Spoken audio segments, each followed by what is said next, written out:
नमस्कार, आदाब। आइए बात करते हैं फ़ौज की। किसी भी देश में, चाहे वहाँ राजशाही हो या लोकशाही हो, फ़ौज होती ही है पूरी दुनिया में। हर मुल्क की अपनी ज़रूरत के हिसाब से सेनाएं होती है। कुछ देशों को समुद्र का इलाका लगा हुआ मिलता है तो वहाँ थल सेना भी होती है। बाकी हवाई सेना, ज़मीनी सेना ये तो होती ही है। अगर आप हमारे चैनल पर नए हैं तो ज़रूर YouTube पर जाकर हमारे चैनल को सब्सक्राइब करें। और अगर आपको हमारा काम पसंद आता है, क्योंकि हम कुछ ऐसे काम भी करते हैं जो सामाजिक हैं, जैसे जय महाराष्ट्र वृद्धाश्रम। अगर आपको लगता है कि ये काम सही है तो आगे हमारा बारकोड भी है, आप सहायता भी कर सकते हैं। बहरहाल आइए बात करते हैं फ़ौज की। हमारे देश भारत में भी 3 सेनाएं हैं और ये तीनों सेनाएं देश के राष्ट्रपति के अंडर में होती है। देश में हालात बिगड़े तो मदद के लिए हर हाल में सेना ही सामने आती है, चाहे कोई आपदा हो, सैलाब हो या इस तरह की कोई भी घटना। हालांकि आमतौर से फ़ौज का काम देश की सीमा को सुरक्षित रखना और सीमा पर नज़र रखना होता है। हालांकि सीमा पर नज़र रखने के लिए BSF यानी बॉर्डर सिक्योरिटी फोर्स होती है, मगर जब हालात बिगड़ते हैं, जंग का माहौल होता है, तो सेना सामने आती है और सेना में भी अलग अलग कैटेगरी होती है।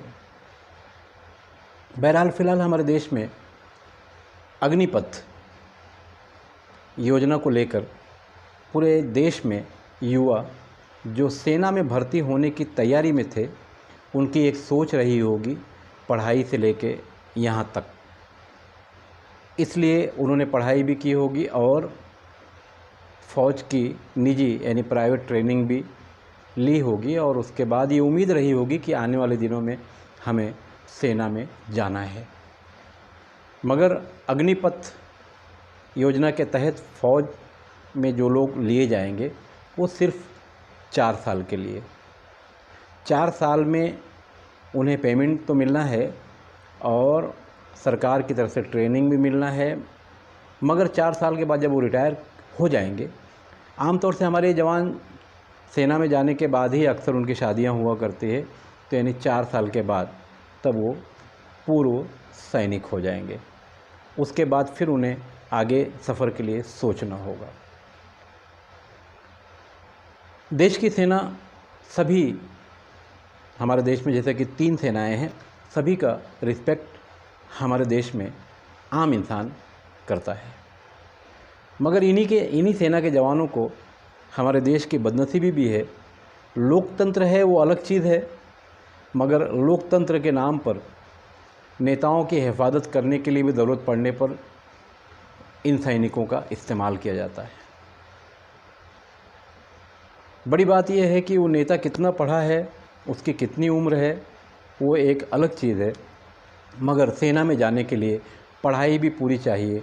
सरकार की जो शर्तें हैं वो भी पूरी करनी है, फिट रहना है। नेता भले अनफिट हो, देखने में आड़ा टेढ़ा दिखाई देता हो, मगर लोकतंत्र की ये मजबूरी है कि वो सत्ता में कुर्सी पर मौजूद है, इसलिए उसकी देखभाल कहीं ज़रूरत पड़ने पर सेना के जवान भी करते हैं या इस तरह की जो हमारी दूसरी एजेंसियां हैं जो सुरक्षा मुहैया कराती हैं वो करते हैं। बहरहाल फ़िलहाल अग्निपथ को लेकर अग्नि ही अग्नि हर तरफ नज़र आ रही है, पथ यानी रास्ते का पता नहीं है। देश में ट्रेनें जलाई जा रही हैं, प्लेटफार्म पर तोड़फोड़ हो रही है और इस तरह की और भी संपत्तियां। उसमें भी ख़ास बात यह है कि भारतीय जनता पार्टी के कार्यालय, भारतीय जनता पार्टी के MLA तक को दौड़ाया जा रहा है, कार्यालय को फूंक दिया जा रहा है, MLA की गाड़ियां तोड़ी जा रही है। ये सारी घटनाएं हमारे देश में फ़िलहाल हो रही है और पूरी दुनिया देख रही है, मगर सरकारें खामोश हैं। पुलिस के आला अधिकारी कहते हैं कि ये बच्चे हैं, इनको समझा लिया जाएगा, इनको समझा बुझाकर घर को भेजा जा रहा है। सरकार की जो यंत्रणा है जिसमें गोदी मीडिया, वो सरकार की तरफ से सफाई यानी दलाली करने का काम कर रही है, और सरकार के कुछ मोहरे हैं जो इन बच्चों को समझा रहे हैं तुम्हारे बहुत काम की है। मगर ये जो अग्निवीर हैं ये मानने को तैयार नहीं है।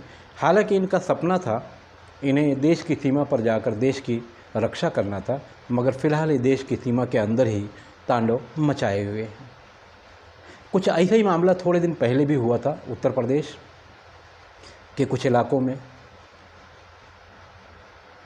हुजूर साहब की बेअदबी, हुजूर साहब के बारे में कुछ टिप्पणी को लेकर देश में कई जगह धरने मोर्चे भी हुए। भारतीय जनता पार्टी के दो प्रवक्ता नुपुर शर्मा और नवीन जिंदल, इन दोनों ने मज़हब इस्लाम के बानी हुजूर साहब पर जो टिप्पणी की थी, इस बात को लेकर हिंदुस्तान के कई इलाकों में मुसलमानों ने अपना विरोध दर्ज कराया। FIR भी हुई। बाहरी दुनिया से भी आवाज़ उठी कि ये गलत है और तत्काल इन लोगों पर कार्रवाई की जाए, मगर कार्रवाई तो नहीं हुई।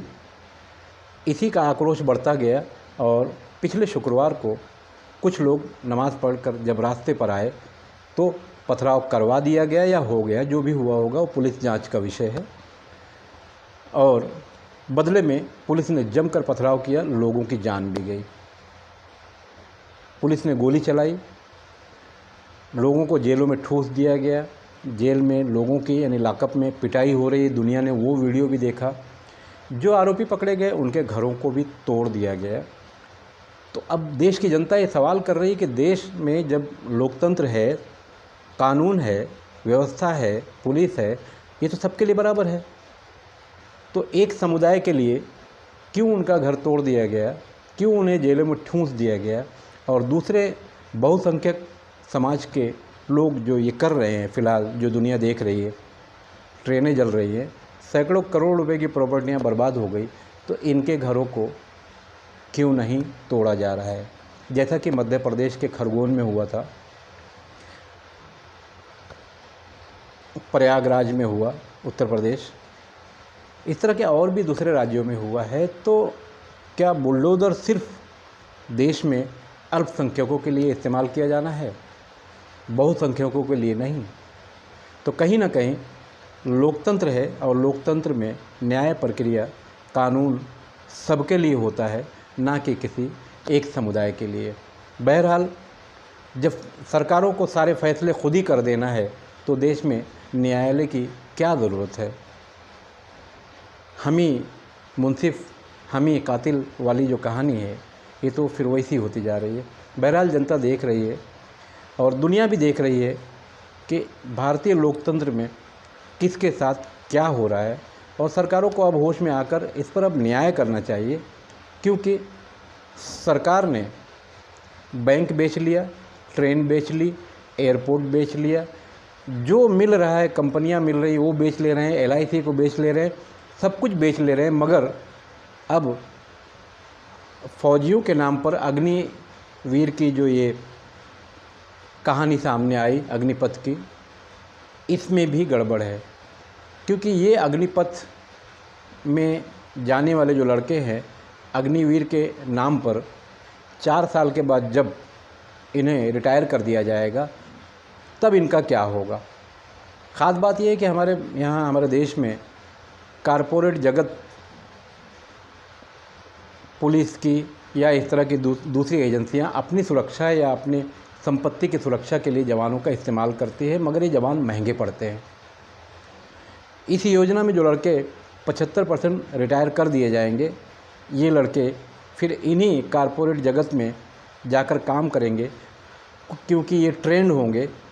ट्रेनिंग देने का काम भारत सरकार करेगी और उसका फ़ायदा 4 साल के बाद कारपोरेट जगत करेगा। क्योंकि कारपोरेट जगत में जो लोग हैं, फिल्मी दुनिया में जो लोग हैं, इन्हें सरकार सुरक्षा मुहैया कराती है, तो इन लोगों को हटाकर, क्योंकि ये लोग महंगे पड़ते हैं, इन नौजवानों को जो 4 साल के बाद रिटायर होंगे, जो अग्निवीर कहे जाएंगे, इनका इस्तेमाल वहाँ होगा।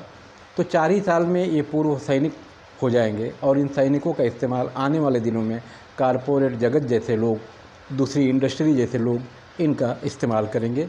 और यहीं से आज का ये नौजवान डरा हुआ है। मैं खान फ़ख्र आलम।